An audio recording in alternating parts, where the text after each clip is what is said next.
looking at chapter 13, getting into the introductory part of the lubrication system and operational service. Uh, this is a very important one along with the cooling system because of the fact that we need to make sure we're changing our oil properly and on time. Typically, because if we don't do that, we start having problems with oil pressure issues, which will result in engine failure.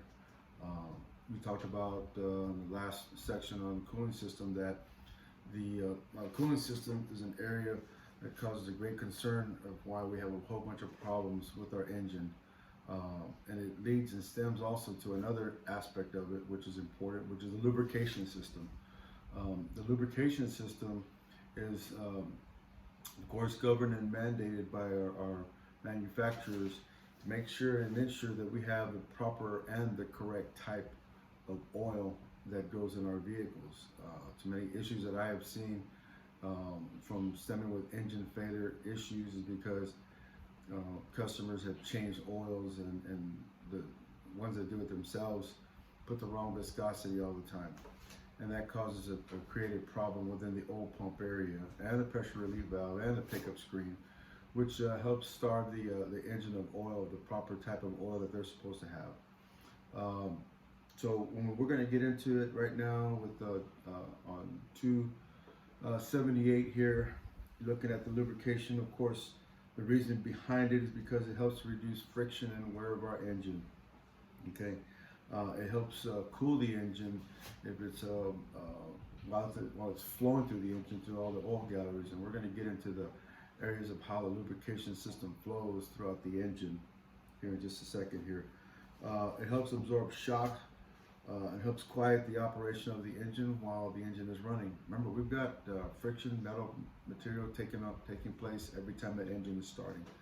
So we need to ensure that we have a proper lubrication going through that metal, because otherwise it can get real hot and overheat and create some wear and tear in our bearings as well as our pistons, and any metal surfaces where the engine oil is supposed to flow will potentially ruin the engine. There are two methods for the lubrication. Of course, it's pressure fed, which we get through our oil pump, going through from the bottom of the sump, going to the oil pump, to the pressure relief valve and filter, going all the way to the main galleries, which is of course, going all the way up to the valve train, which the valve train is the last place where oil gets through. So we'll get into a diagnosis of that in the next lecture. Also, splash oiling is another thing that happens. It happens in the crankshaft area where the piston's rolling up. It happens a lot when the oil goes past the valve train and it hits the valve cover gaskets and it splashes and it comes back down. It goes all the way down to the drain backs, which it comes back down to the oil pump, and the whole lubrication system starts all over again. So pressure fed and splash oiling is something that you need to know, because that's how the engine lubrication system kind of works there. Engine oil, of course, we know we have different types of oils that are out there. When we look at a lot of vehicles, they have different types of oils, and oil is designed to be able to be a little bit, it's going to be a little bit thick when it's cold, but as we start to warm up, it should start to thin out a little bit. But here we get into an issue with the type of oil that we need for our engines. So that's when we get into oil viscosity, which is the ability of the oil's flow, okay, when it's thick, when it's cold in the morning, and then as it warms up, it starts to thin out at some point, okay? But we need to make sure we have the correct type of oil. So the Society of Automotive Engineers, or SAE, is the one, or the government agency that helps with indicating what type of oil we need. And of course, the manufacturer are the ones that specifically design the oil for our engines. So again, we talked about oil is thick when it's resistant to flow, when it is cold. When oil is heated up, it flows easily. And we've got another situation where we have multi-viscosity, which is the operating characteristics of when the oil is thin and as it flows when it gets hot. We cover that with you'll see this on a lot of oil where you see SAE 5 weight 30, 10 weight 40, 20 weight 50, and so on. Well, when we're looking at the numbers before that, there's a W. That W doesn't stand for weight. People think it stands for weight, and it doesn't stand for weight. It stands for winter. Okay. The number before the W indicates the viscosity of when it's cold. Okay. The second number indicates the oil viscosity when the engine is at operating temperature. So the book kind of gives a good illustration about a 5 weight 30, where we have a 5 weight property of oil that can flow easily when it's cold. Okay. And then as the engine operating temperature rolls up and starts to warm up there, now we have that 30 would be kind of considered a medium source, which would flow pretty good while the engine is warm and operating temperature, but don't thin out as great, because we don't want to over thin the oil. Okay, and that helps out with keeping our rings sealed to our engine, prevents it from smoking, and does a better job of protecting our engine. The oil service rating are a set of letters that are governed by the American Petroleum Institute that tells us exactly what type of oil and what specifications of oil apply to the years of our vehicles. SL seems to be one that's most popular right now, and you will find that in the back of the on the oil itself, and you buy a container of oil, and I'll show you that in the shop. You know, I have a quart of oil, and I'll show you exactly where that is on the. You know, people don't pay attention to that when they go buy oil. They change the oil. They just go look up the oil or ask the parts person the type of engine, year, make, and model of their vehicle, and they get the oil and they put it in. That's it.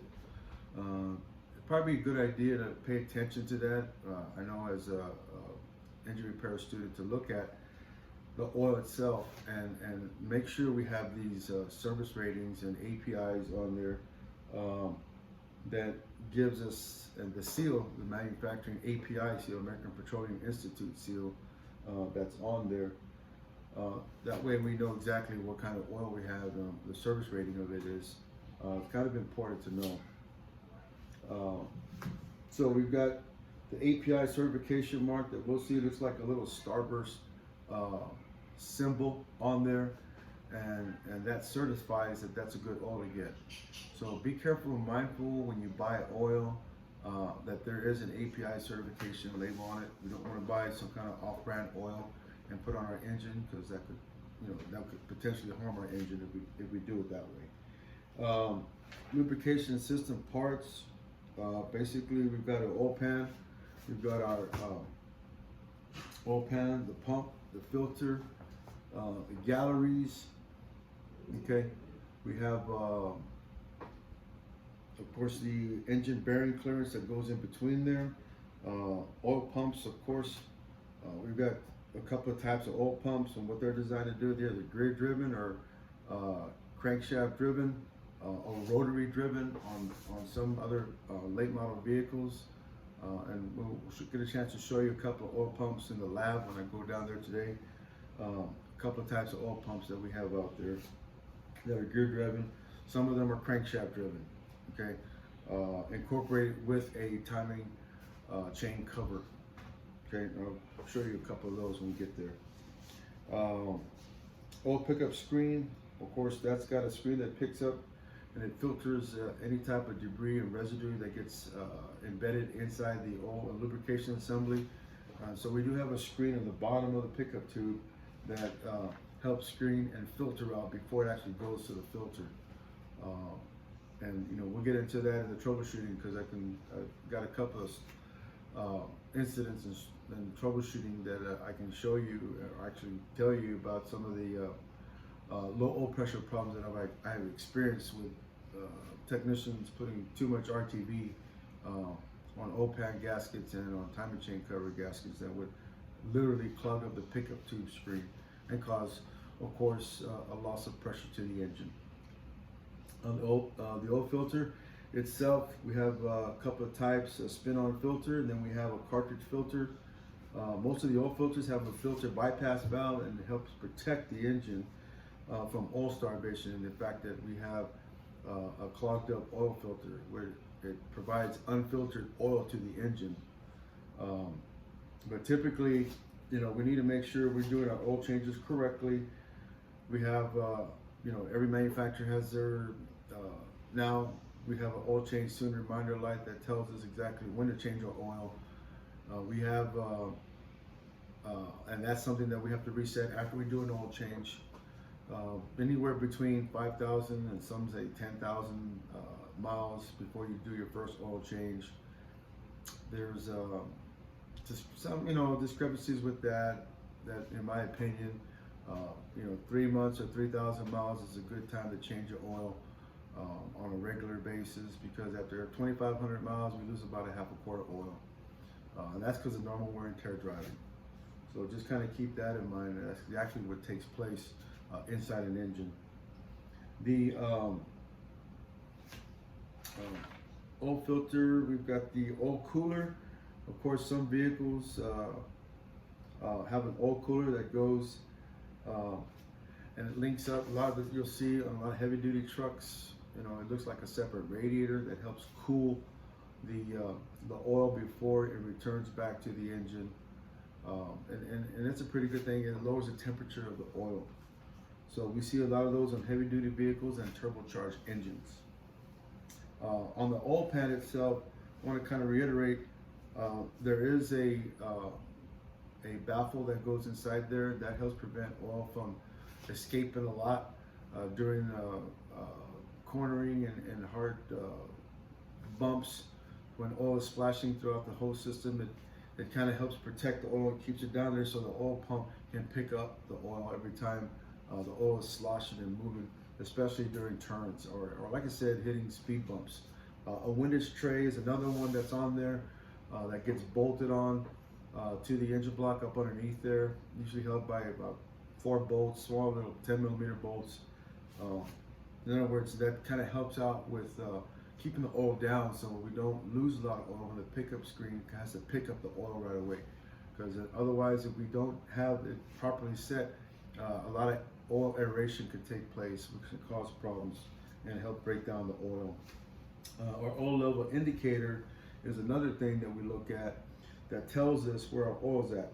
And it actually comes up on the light when you first turn the key in the on position. You'll see an oil light on right away, and then when you crank the engine over, as soon as the engine comes up to a certain amount of PSI, which I'll cover later on, then the light should shut off.